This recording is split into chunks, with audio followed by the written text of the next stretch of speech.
안녕하세요. 반갑습니다. 잘 주무셨는지요? 네, 어제부터 일리노이도 PUA, 즉 재난실업수당을 신청할 수 있게 된 것 아시죠?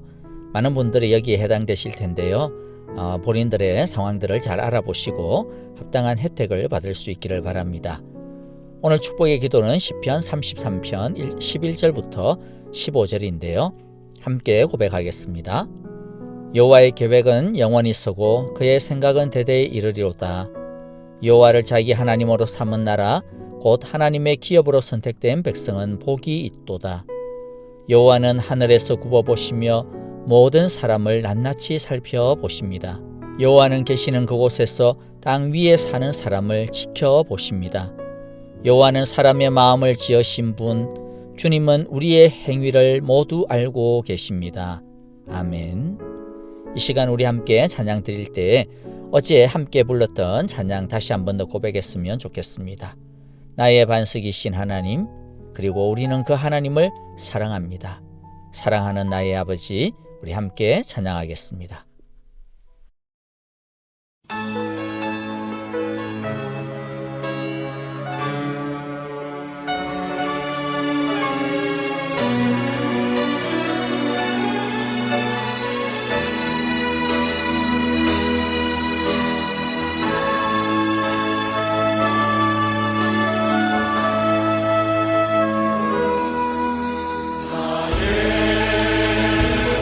반석이신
오늘의 말씀은 신명기 17장 1절부터 13절까지입니다.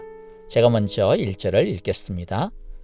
너희는 흠이 있거나 악질이 있는 소나 양을 너희의 하나님 여호와께 제물로 바쳐서는 안 된다. 그런 것은 너희의 하나님 여호와께서 역겨워하시는 것이다.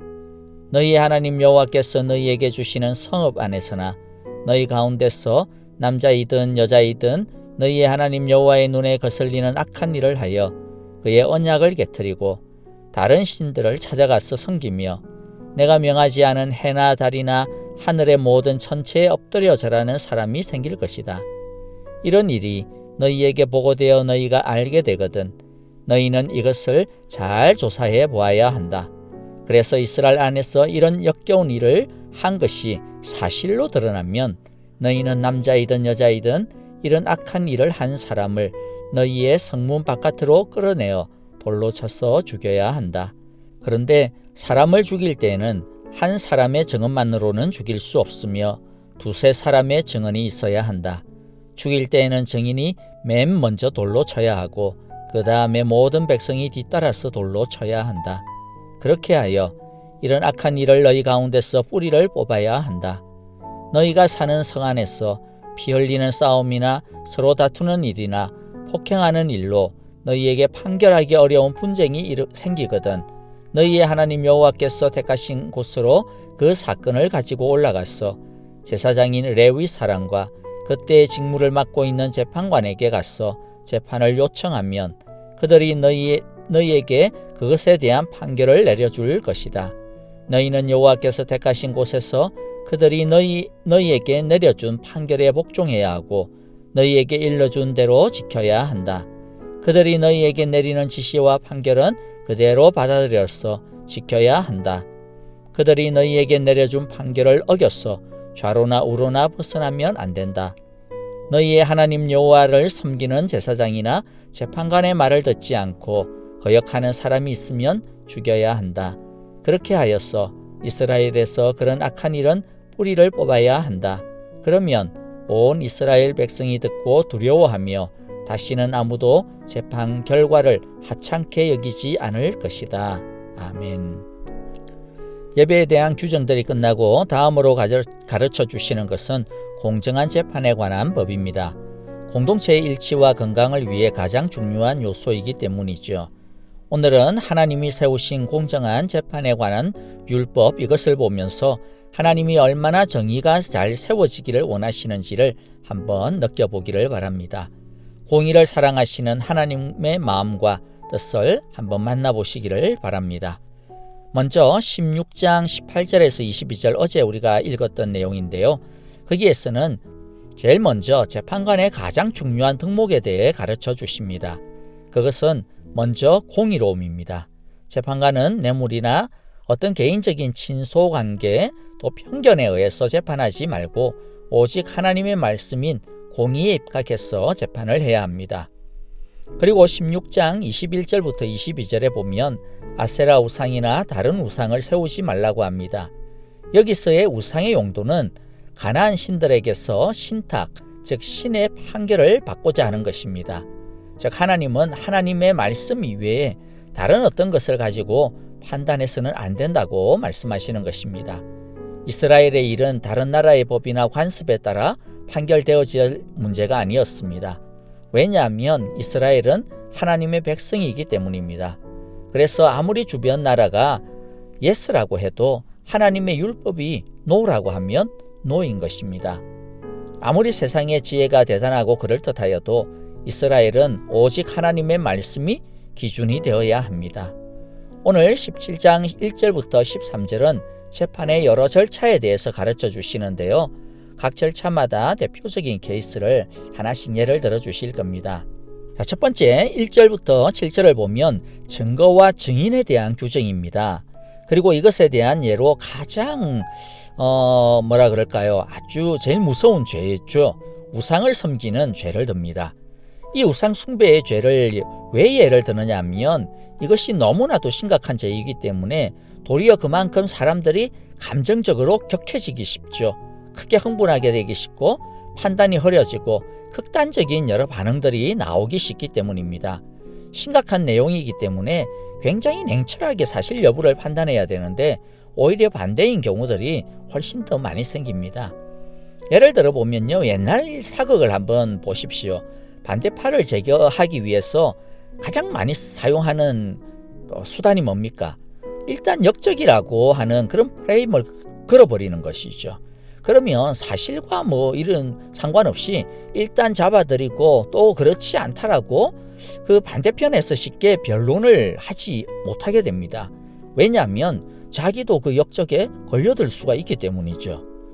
우상숭배는 그 죄의 심각성이 워낙 컸기 때문에 하나님은 죽이라고 명령하십니다. 그런데 우리가 봐야 하는 것은 죽이라고 하는 것 자체가 아니라 그런 판결이 내리는 과정이 중요한 것입니다. 4절에 보면 먼저 자세히 잘 조사해야 된다라고 이야기합니다.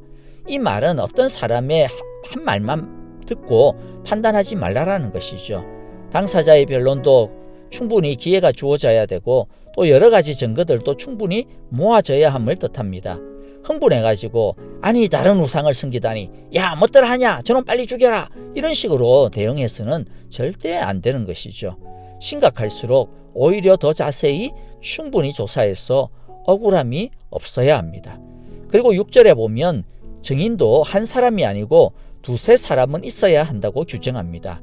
두세 사람이라고 하는 것은 숫자적으로만 중요한 것이 아니고요. 일방적이지 않아야 함을 의미합니다. 증인의 증언조차도 사실 검증받아야 된다는 뜻인 거죠. 그리고 7절의 절차는 마지막 순간까지 억울함이 없도록 보호하는 장치입니다. 사실은요. 억울하게 죽은 사람의 피는 절대로 헛되게 끝나지 않는다라는 것이 하나님의 정의의 약속이었지 않습니까? 무고한 자의 피는 하나님의 법정에서 엄청난 호소력을 지닌다는 것이 율법의 정신입니다. 그래서 하나님은 이 사람을 고발하고 또 이 사람을 사형에 처하게 한 가장 결정적인 이 증언을 한 사람이 먼저 돌을 들어 치게 함으로써 이 사람의 죽음에 대해 그가 끝까지 책임을 져야 한다라고 하는 엄중한 무게를 달아두시는 겁니다. 그래서 혹시라도 무엇인가 과하거나 잘못된 것이 있다면 마지막 순간에서라도 바로잡을 수 있도록 이 사람의 핏값을 그 사람이 져야 함을 규정하고 계신 것입니다. 또 다른 사람들도 이 사람에게 돌을 던짐으로써 그렇게 해서 어떻게 됩니까? 이 사람의 죽음에 같이 책임을 지게 되는 것입니다. 그렇기 때문에 확실한 것이 아니면 섣불리 판단하거나 휘둘려서 안 되고 혹시라도 잘못된 것이 있다면 더 늦기 전에 바로 잡으라 하고 말씀하시는 것이죠.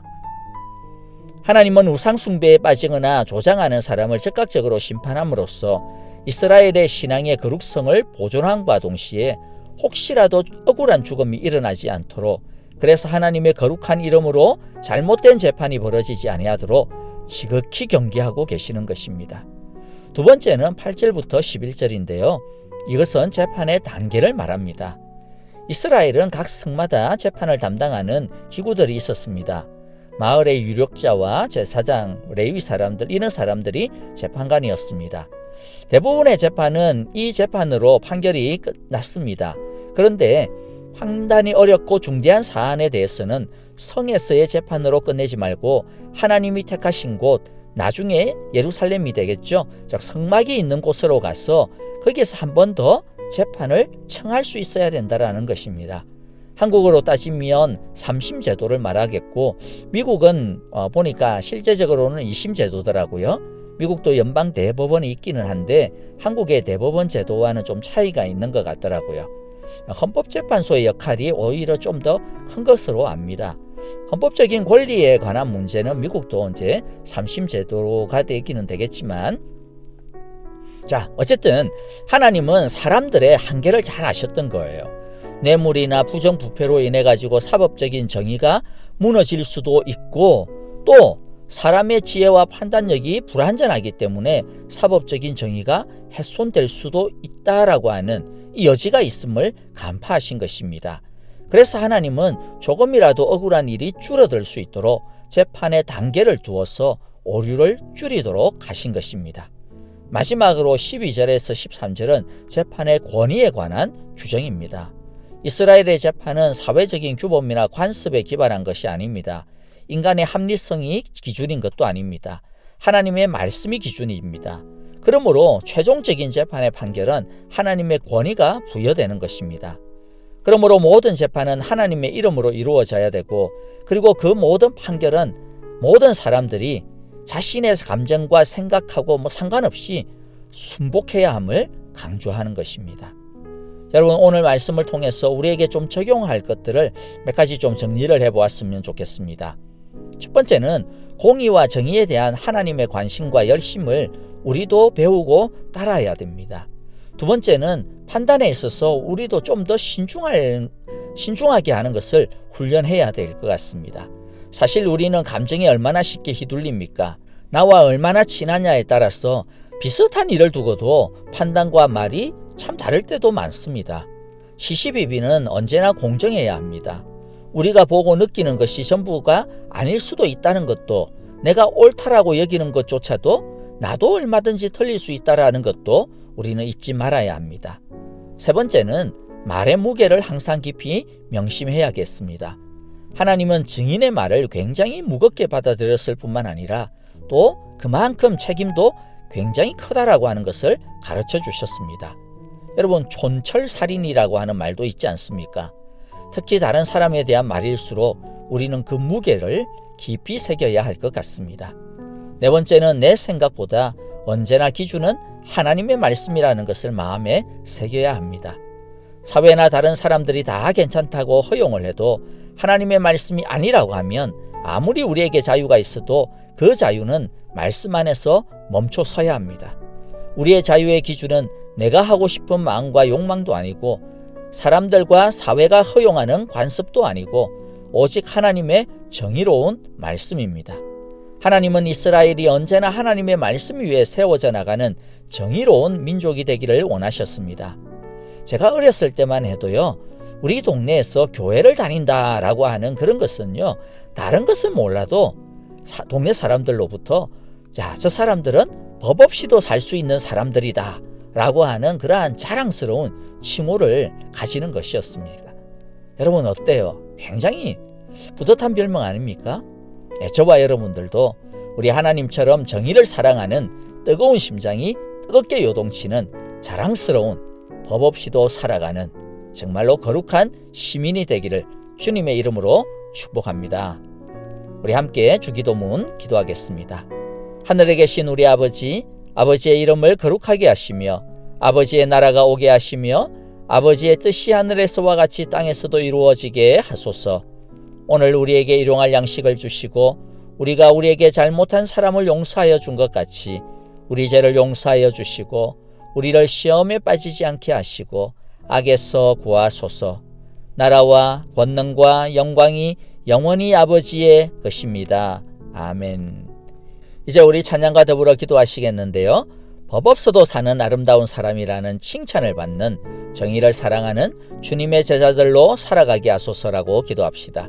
바이러스로부터 사랑의 교회 온 가정과 일터를 보호해 주시기를 기도해 주시고, 특별히 선교사님과 가정, 사역과 교회를 위해 우리 함께 기도합시다.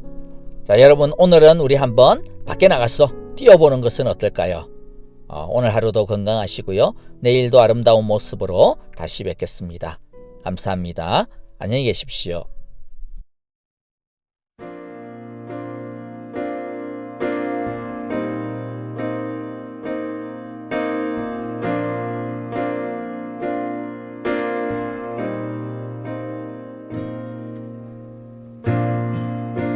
주님 곁으로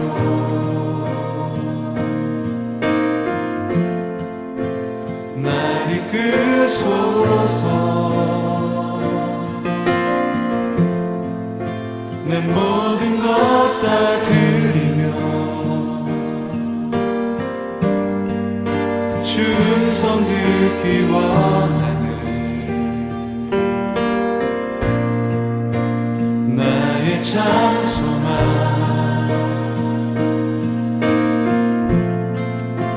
그 무엇과도 바꿀 수 없는 주사 그 품 안에